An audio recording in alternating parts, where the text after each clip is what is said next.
Good morning. This is Meltem Yilmaz.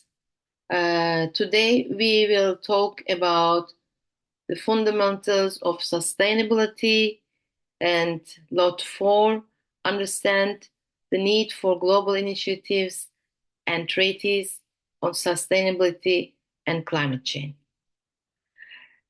Today we will uh, start with the organizational frameworks. Which organizations are the one that are working globally on the fundamentals of sustainability on global scale? So I'm Meltem Yilmaz.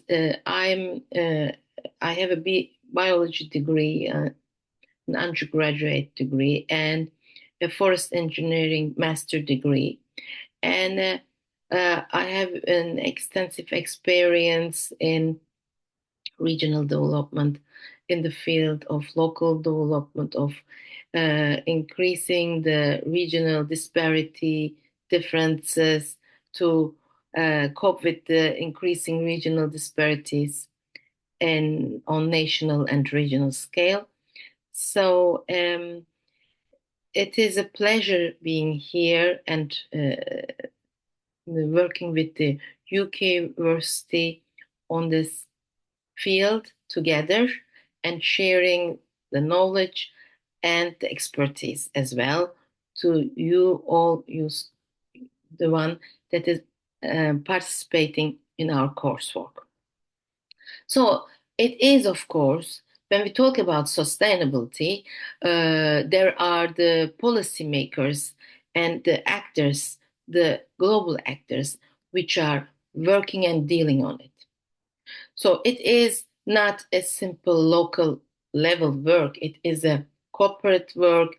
There is a governance, and there are multi-stakeholder cooperation structures which need to cope with the environmental challenges that the world, our planet, is facing with. Yes, now we start with the content as so. Of course, there are international agreements which have been studied for a long time since scientists have understand that climate change is one of the risks that we are facing globally. So, key international agreements on climate change and sustainable development at a high level have been set on table.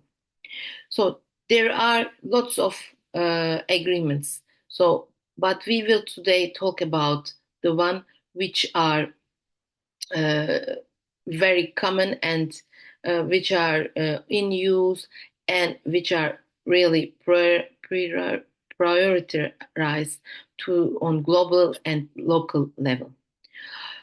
The Rio Declaration on Environment and Development, United Nations Framework Convention on Climate Change, Paris Accord, coming Montreal Global Biodiversity Framework, Unsustainable Development Goals Agenda 2030, and the international collaboration and international agreement are covered in the details in Unit 7 and the politics and policies as well.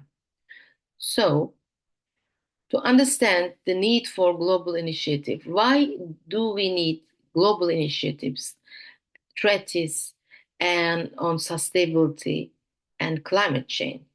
This is something that we need to understand properly. Therefore, let's talk in detail for that. So when I look at the scale of climate change, biodiversity loss, pollution, and of course the resources are running out, it becomes obvious that no single country can cope and solve these problems on its own because it is not a local issue or a local problem. So it is a global problem. So environmental issues cross borders and the consequences of inactions in one region quickly spill over into others. So, this is why global initiatives and treaties are essential. They create shared rules, align national strategies, policies, and provide a coordinated response that matches the scale of the challenge and tries to cope with. So it is not a sudden plan or a sudden project to cope with.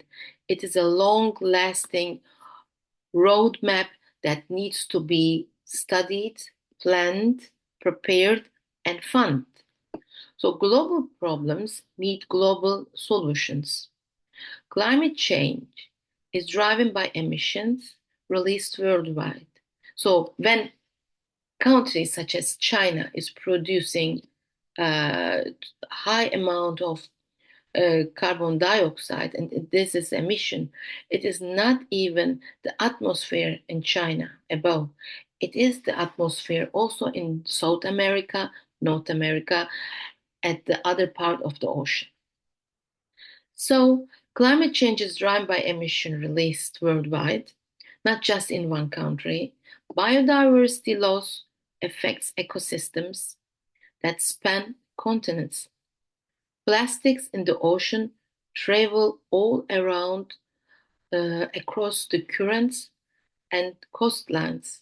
So even a coastline which is not using or producing plastics can face with plastic pollution because of the currents.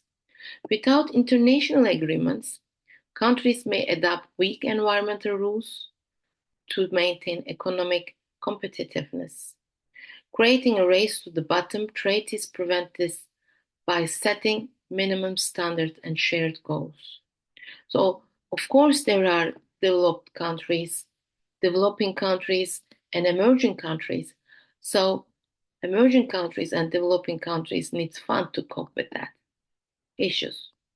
Global initiatives also offer financial and technological support.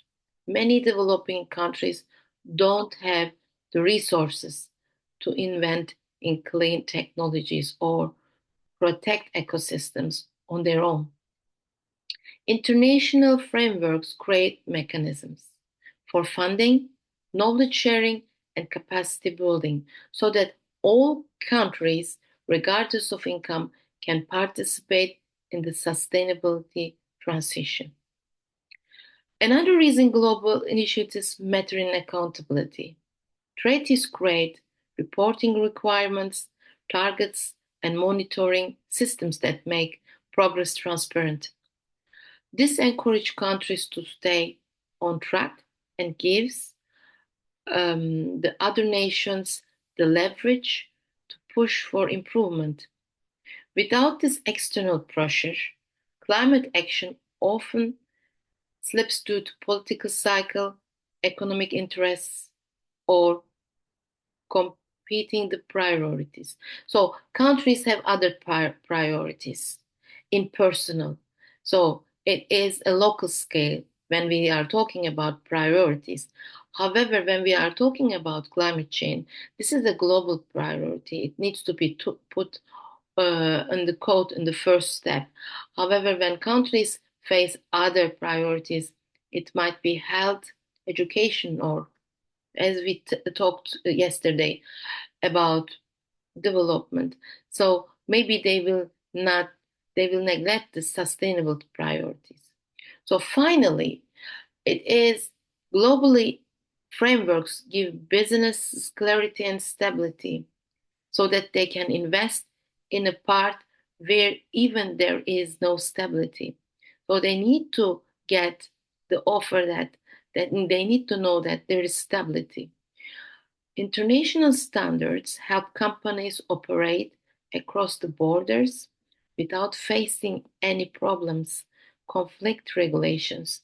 They also help investors identify long-term risks and opportunities linked to climate change and sustainability. So investors, companies need to know that they will be not under risk and they will be protected when there will be risks emerging by the local authorities and the governments. In short, global initiatives and treaties exist because environmental issues are interconnected, international, and urgent. They coordinate efforts, set shared expectations, and ensure that all countries contribute fairly to protect the planet. The planet is our planet. So, we will explore today why these agreements are needed and essential, and how they work, and what role they play in shaping sustainable development worldwide. Now we will discuss the role of the key international institutions. So, and agreements that contribute to sustainable development.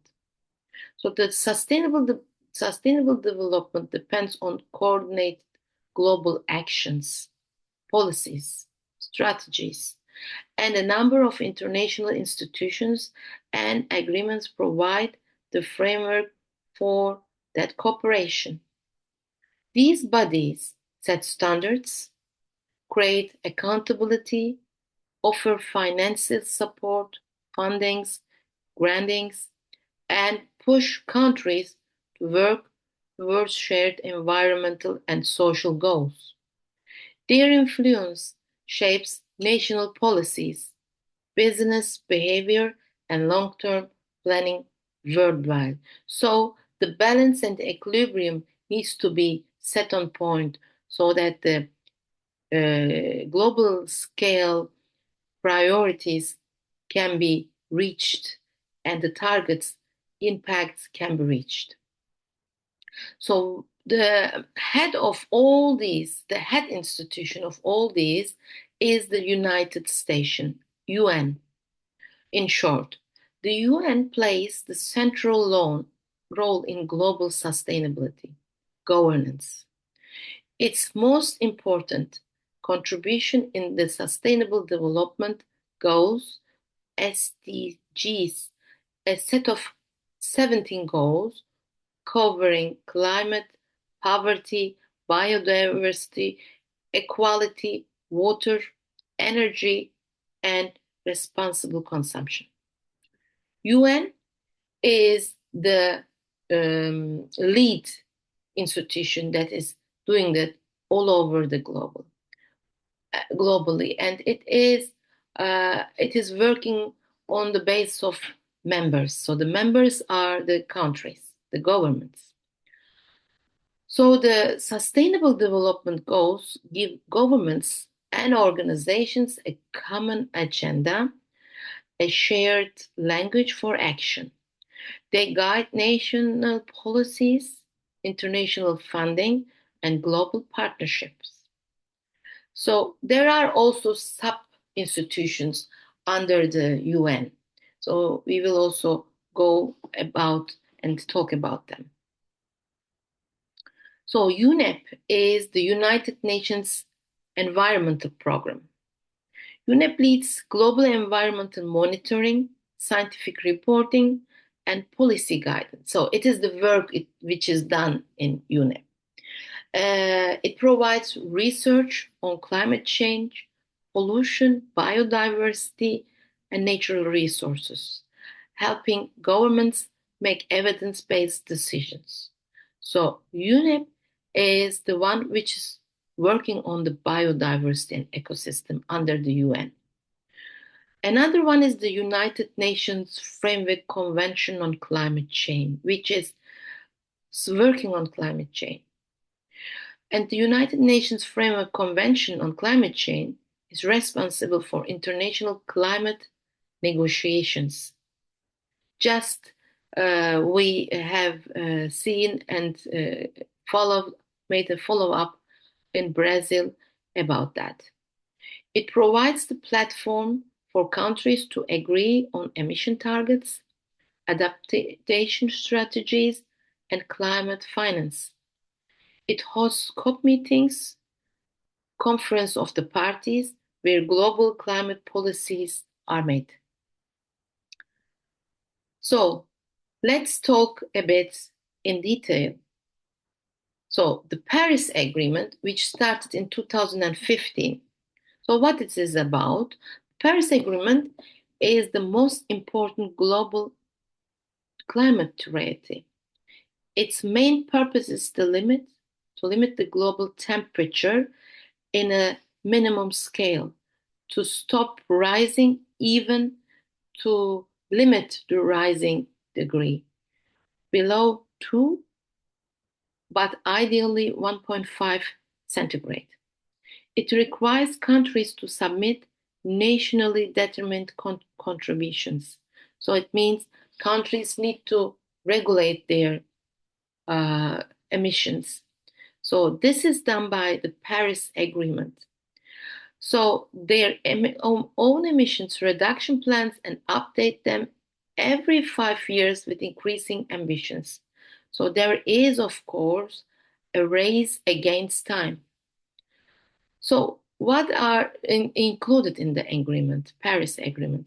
So it is setting long-term goals for carbon neutrality, provides mechanism for climate finance to support developing countries, and encourage international cooperation on technology and adaptation, creates monitoring and reporting frameworks to track progress. So the Paris Agreement matters because it moves away from voluntary goodwill into global system shared accountability. So the members which signed the agreement and the territory are responsible for obeying and following all the subtitles on their country government's scale. The other one is the Intergovernmental Panel, Climate Change. It's the IPCC in short. So IPCC in short provides scientific foundations for climate policy. It does not create laws. Instead, it reviews global scientific evidence and produces reports that explain the climate risks, likely scenarios, and the impact of different policy choices. So the scenarios are really important for future planning and future adaptation, coping with the risks of climate change. Governments, investors, and businesses use IPCC evidences to justify regulations, funding decisions, and strategic planning. So they need to do all the strategic planning by their own, to work on local scale to support the global risks and avoid the risks. IPCC reports are often show that what triggers national commitments, new laws, and public demands for action. So it is a kind of cooperation, multi-scale cooperation on national, private sector, institutional, and scientific frameworks and institutions. Now, when we talk about the fourth one, it's the Convention on Biological Diversity, CBD. CBD is the main international agreement focused on biodiversity protection. It aims to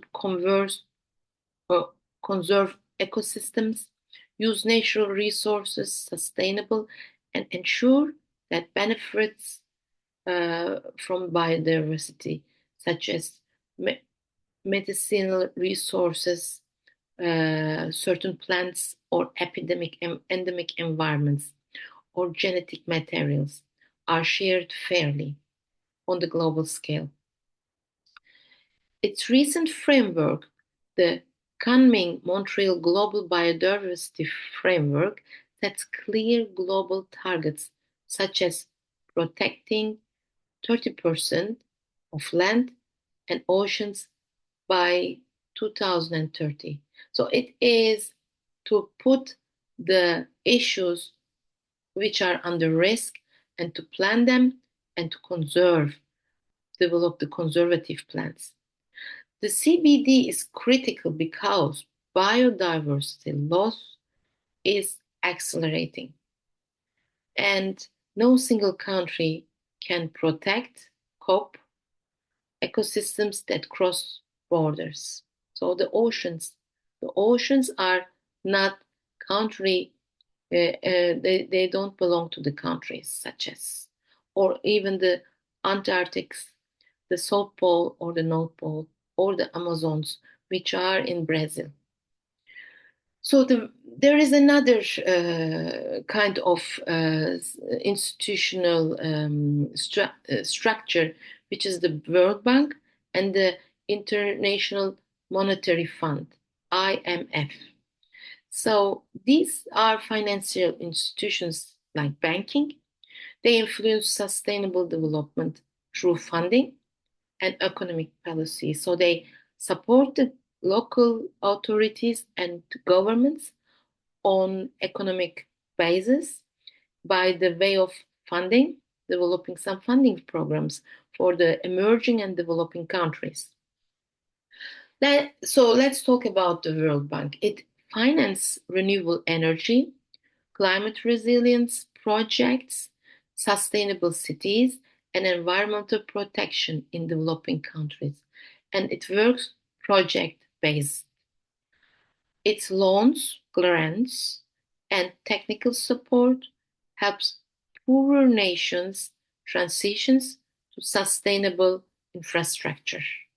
So, of course, there are developed countries which don't need that, such as Japan. It is an example, or North Korea or Germany. However, there are developing countries or even emerging countries which are under risk, and they need to invest on the infrastructure scale, such as to uh, put some waste treatment infrastructure and make investment. However, they don't have this economic opportunities. So the World Bank is making agreements on project-based framework and gives this funding to them to do that, to implant this best management infrastructures. IMF is another kind of bank, so it integrates climate risk into its economic assessment and supports countries in managing climate-related financial challenges. It encourages governments to reform, subsidize, strengthen governments, and adapt climate-related financial disclosure. So these both institutions shape global sustainability by directing financial resources to them and under projects, and to support them to do this kind of investment, infrastructure investment, according to their national priorities to support the global strategies and policies. So there are other, of course, more institutions. One of them is the World Trade Organization, WTO. WTO affects sustainability through its trade rules.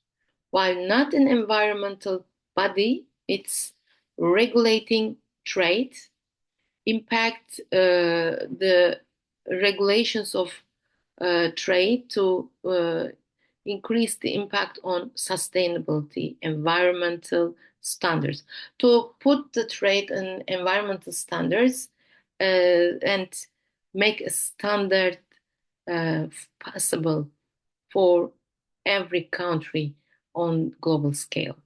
So, such as apply border carbon taxes. So the WTO helps ensure that sustainability policies don't become unfair trade barriers while still supporting environmental protection. So we already talked about private sector yesterday in the previous unit. So the private sector needs to cope, needs to get a standard to work on a global scale and cross its product across borders.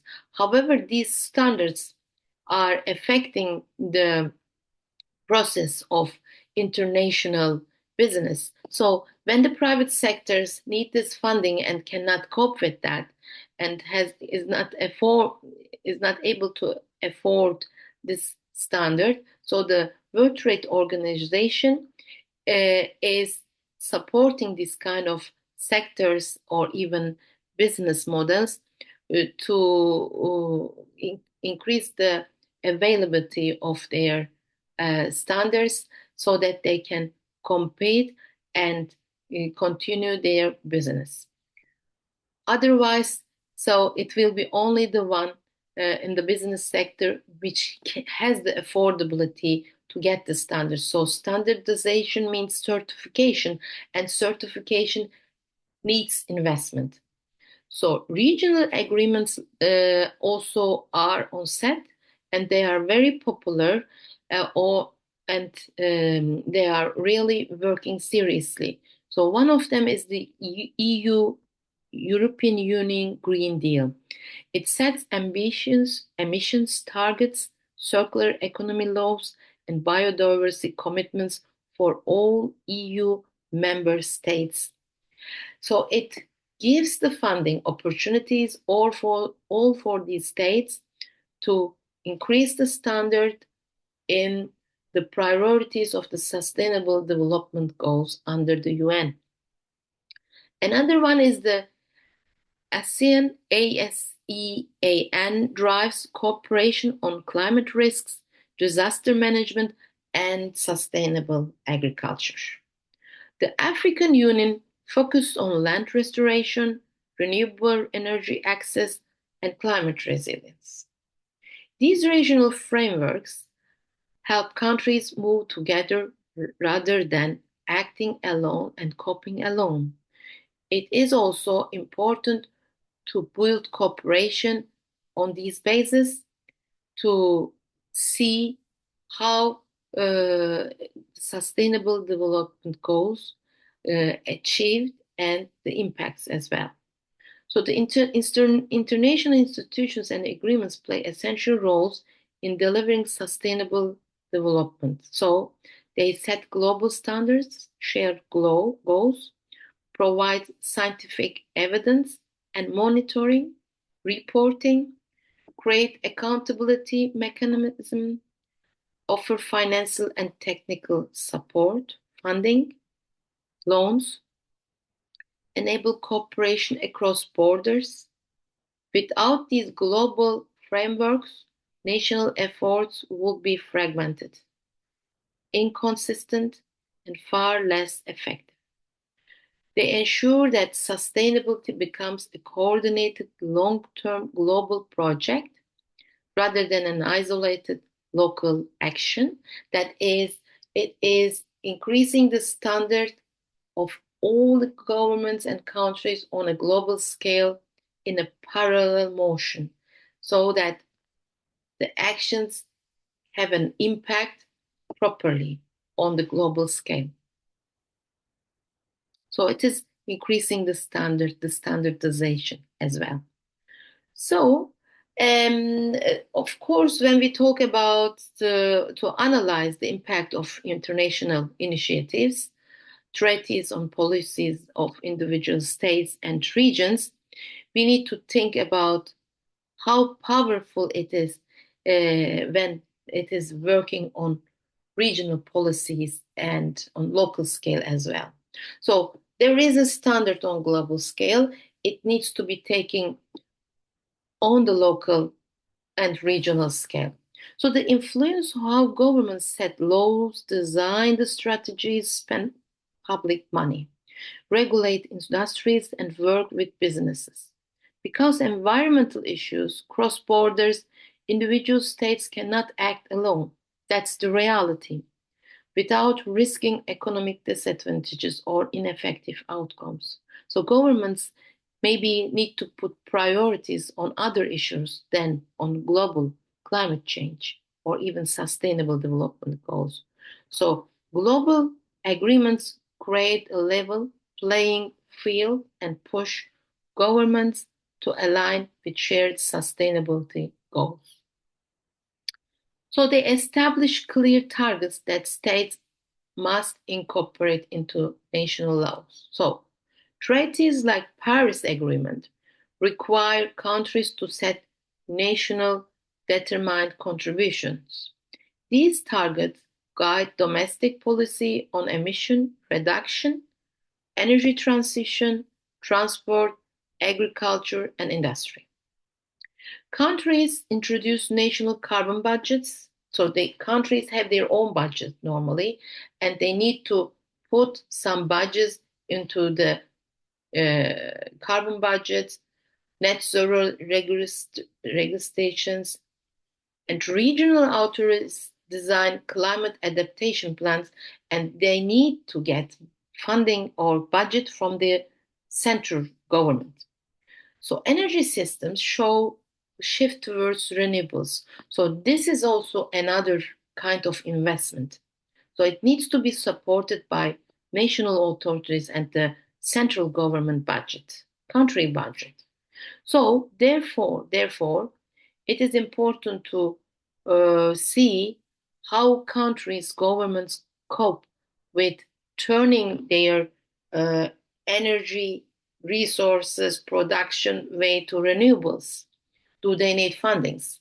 So here, these are the examples like the European Union, UK, Japan, and Canada have all passed legally binding net zero laws because the Paris Agreement established global expectations.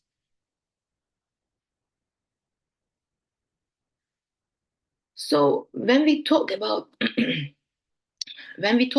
regulatory frameworks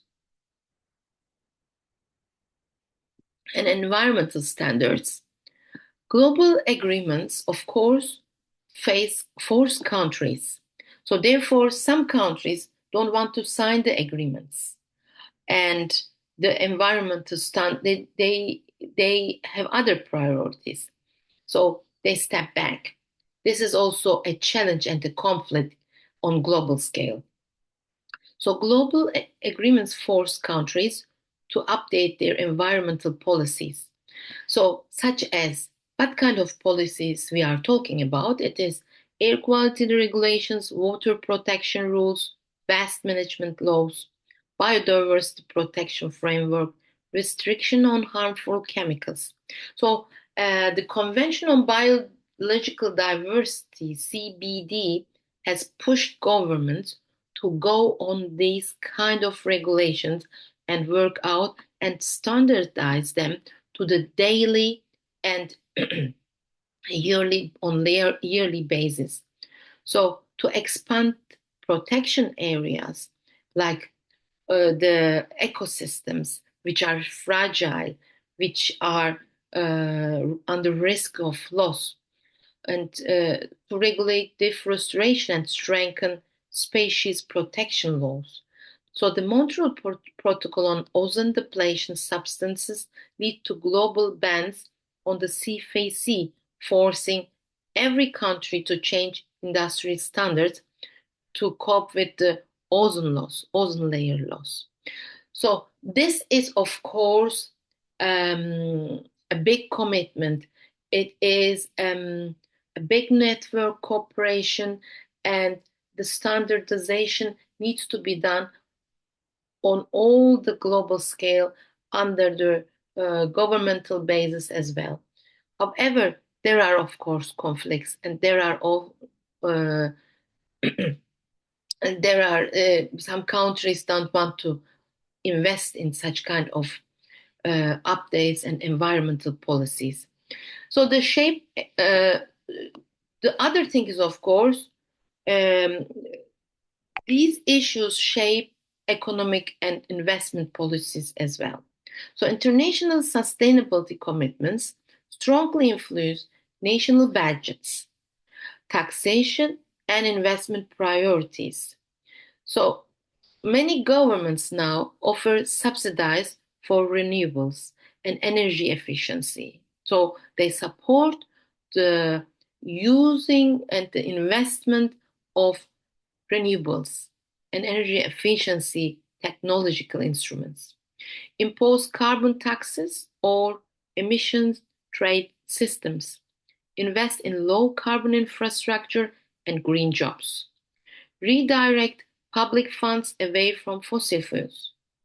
Regions like the European Union have created the European Union Emissions Trading System, ETS, which then influence neighboring countries seeking to align with the European markets. So when we look on the European Union map, we have also the neighboring countries, which are also influencing the layers of the planet, so that the European Union also supports with its own tax and funds the neighboring countries which are in the border of the European Union. So the European Union it is also investing in low carbon infrastructure and green jobs. So green jobs means companies which are creating green jobs get some incentives from the government as well. Redirect public funds away from fossil fuels. So it is not banning, but it is saying we don't funding or invest to fossil fuel investments or business kind of businesses. So regions like the EU have created the EU emission trading system, which then influence the neighboring countries seeking to align with the European markets. So developing countries often redesign national strategies based on funding available through international climate finance mechanisms, such as the Green Climate Fund, the World Bank, or IMF climate programs. So that means when a country, a developing country, doesn't have the fund, like in Africa or in Asia, it is asking for funding to redevelop its strategies on sustainable goals and priorities, like in renewable energies or low carbon infrastructure and Green Deal, so that it gets the fund and then redesigns its strategies and supports on local and regional scale in on national basis. So this is what is done under the cooperation and global scale when we are talking about the institutions. So of course, it is the global scale needs to split into regional scale. So there are regions that are driving cooperation, sharing for policy frameworks, so that it can handle step by step from local to regional, from regional to the shared global scale. So international agreements encourage regions to work together so that to handle the regions, it will support and get an impact on global scale. That's the point. So the EU Green Deal is a kind of set of common priorities on sustainable rules across all member states. So now in the EU, there are 28 member states, and the ASEAN countries coordinate disaster management and climate adaptation policies. African Union nations collaborate on land restoration and renewable energy access. This regional alignment creates stronger, more consistent policies and prevent environmental standards from varying dramatically between neighboring states. So it aligns the standard step by step so that it will be in a balance. At the end, it will come onto an equal scale. Otherwise, there will be deep differences and disparities on regional scale, which will be difficult to cope at the end and very late for all the risks that the global authorities, institutions, organizations are dealing and working with. So they create accountability through monitoring and reporting requirements. So when there is a plan and a strategy, it needs to be assessed, and there needs to be an accountability and a performance criteria based on all these kind of scales. So monitoring, reporting is a kind of way how the processes are going further and what kind of results have been taken, and at the end, is it achievable? Has it been achieved? All the strategic priorities and, of course, the performance criteria. So most treaties include mechanisms that require countries to report, such as report emissions, publish sustainability progress projects, demonstrate policy implementations, share scientific and economic data. So this external pressure prevents governments from backtracking, leaving all the treaties on commitments. So reports submit to bodies like the UNFCCC or the IPCC, so become public, and civil society, investors, and other countries can hold governments accountable. It's a kind of monitoring. So, yes, the funds can be available. The regions can take the funds, the governments can take the fund and make investments. But on the other scale, it needs to be monitored. What happens? What is the main priority for that? So let's go further. So the influence, how the regulations influence the business and the behavior of the market. So at the end, what is the impact in general? So it is, of course, when countries update policies, because international agreements need to be updated every year. So this year, the COP31 was in Brazil. Next year, the COP32 will be in Turkey and in cooperation with Australia. So there is always an update of the regulations and policies. So the update of policies, because of international agreements, businesses must respond. So the new laws affect product standards, emission caps, reporting requirements, so mandatory ECG disclosures, supply chain regulations, waste and recycling obligations. This marked shift is a direct result of international treaties setting expectations that filter down into national scale. So they encourage cultural and societal change as well, and it needs to shift the cultural and societal change also. So international initiatives also influence public awareness. So there are funds for increasing, changing the public awareness. Campaigns from global bodies like UNEP and World Health Organization, it's the WHO, shape how societies understand climate risks, pollution, and biodiversity loss. So there needs to be an impact analysis at the end.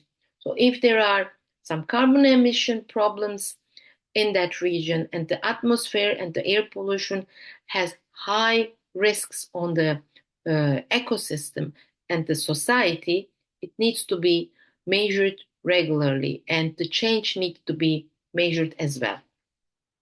So climate risks, pollution, and biodiversity loss are always a challenge and a big risk for the community and society on regional scale. So this cultural shift increases public pressure on governments to pass stronger domestic policies, such as it is a simple example, but if there is a high road and it is next to the community where there are lots of inhabitants and a high population, and there is a high pollution of noise pollution, so the community will uh, struggle with that because it can be because of the road, or even there was a challenge. Uh, uh, there is a challenge because of the noise. People cannot concentrate, or even they are unhappy about that, or even they want to leave that region, but they can't. They can't. So there needs to be done some regulatory issues and plans to avoid this noise and make an investment to increase the well-being of the community in that part. So, in conclusion for this part is, of course, international initiatives, strategies reshape the national and regional policies in profound ways. So they need to be in the standard for the according to the global scale, but they need to support all the regional and national policy change as well. So they set directions, expectations, and minimum standards that government must follow. So that they need to regulate in cooperation, or let regulations renew by the local, regional, and national authorities. They influence lawmaking, economic strategies, regulations, investment, and the behavior of businesses and citizens. So it is a reshaping of the standards from citizens, businesses, investments, regulations, and then to strategies and policies, from the simple to the highest part of the level. So it is a kind of influencing all the lawmaking authorities to create an impact on the communities and citizens at the end. So everybody wants to uh, uh, breathe fresh air and clean air, uh, don't want to have polluted air. That's the point. Without the global frameworks that we are talking, sustainability efforts would be inconsistent, fragmented, and far less effective. They ensure that countries move together toward shared environmental goals rather than acting in isolating and apart from everybody, every institution. This is a kind of commitment. When it is done all together, it will create an impact, a positive impact. When it is not done in a commitment, it will create a negative impact. That's the point that we are trying to understand on the sustainable development and sustainable development goals as well. So another thing is, of course, how to evaluate all this global initiative and treaties for the sustainable development. So the to the global initiatives and treaties are essential for sustainable development because they create coordinated action, networking, and cooperation on issues that no nation can solve independently. Problems like climate change, biodiversity loss, ocean pollution, and resource depletion cross borders, and their impacts are shared globally. So even a local part is solving something, it needs to be done on global scale altogether to create the real impact. It is not enough. It can't be sufficient, and it can't be even uh, create this impact. Without international agreements, countries would act inconsistently, compete economically in damaging ways and fail to address the root causes of environmental and social decline. These treaties provide the structure, cooperation, and accountability needed to guide long-term global progress. So, here we need to talk about the race to bottom, which is a kind of strategical action. So, without global coordination, countries might weaken environmental standards to attract investment or protect domestic industries. However, on the other, in the backyard, they would maybe put under risk the fragile ecosystem, clean water such as water resources, deplete the water resources to use it in the industry. This creates competitive pressure for others to do the same, resulting in widespread environmental harm. Global treaties set common expectations and minimum standards that stop this downward spiral. They ensure that countries compete fairly while still protecting the planet. So when we give a license for mining industries, gold mining industries, in regions where there are fragile ecosystems like forestry, or ecosystems where there are resources for medical resources, and plantations where medicines can be done. This kind of licenses shouldn't be avoided and not be possible to give, but it is a competition of on economic scale and basis, so it will destroy all the nature as well. So this, of course, global treaties set common expectations and minimum standards that stop this downward spiral. They ensure that countries compete fairly while still protecting the planet. It is a kind of, at the end, it is a kind of risk.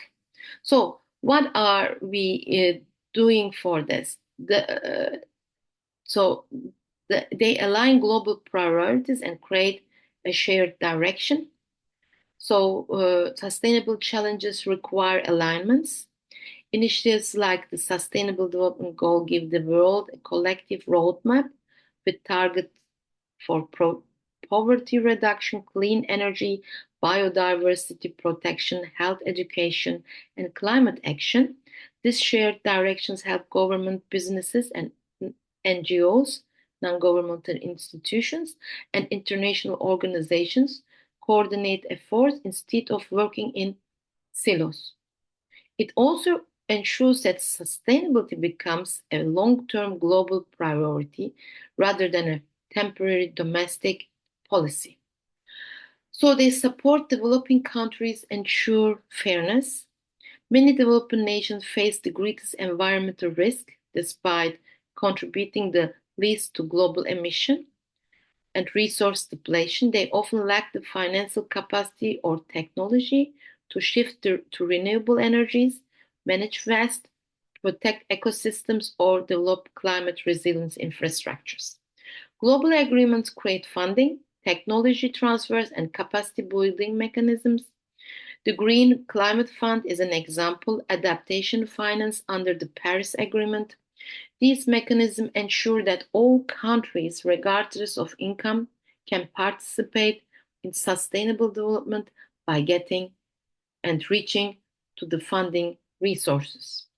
They enable large-scale coordinated action on global crises.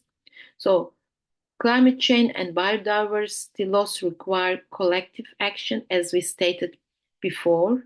No single country can significantly reduce global emission or protect migratory species and share ecosystems on global scale by its own. Treaties such as the Paris Agreement or the Convention on Biological Diversity coordinate international commitments. encourage cross-border cooperation, and set measured targets. So they create accountability and transparency as well. Most global agreements access and um, demand report emissions, publish sustainability strategies, and follow up the performances about them, monitor the biodiversity, track progress towards targets and performances. This transparency helps hold governments accountability and encourage them to maintain momentum. International oversight also gives civil society, investors, and businesses the information they need to influence national policy demands. And they influence the markets, the market behavior on by guiding the private sector behavior as well. So the international treaties shape national policies as well as they shape the business rules, carbon pricing, emission reporting, biodiversity protection, and waste regulations. Um, and product standards all arise from global commitments, standards. This creates stable expectations for industries and financial markets, encouraging innovation and investment in sustainable products and technologies. Investors increasingly align portfolios with international frameworks such as the SDGs, the Paris Climate Change, and the SDG reporting standards for national and local levels and business. This pushes companies worldwide to take sustainability seriously and put their company on a standard basis. And they strengthen long-term resilience and reduce global risks. Global initiatives help countries prepare for environmental shocks, adapt to climate risks, and protect ecosystems that support economic activities. By coordinating adaptation, disaster response, early warning systems, and resource management, treaties help nations build resilience and reduce vulnerability. This matters because environmental risks are growing rapidly, collective actions reduce economic losses, human suffering, and geopolitical instability. At the end, it is not the loss of a local authority, it is a loss globally. So finally, in this session, what we will do, what we have done and what we will understand, global initiatives and treaties are vital for sustainable development, achieving the goals because they provide cooperation, alignment, funding, accountability, and long-term strategy needed to address global environmental and social challenges. They ensure fairness between nations, guide domestic policy, support innovation, influence market, and unify the world around by shared goals.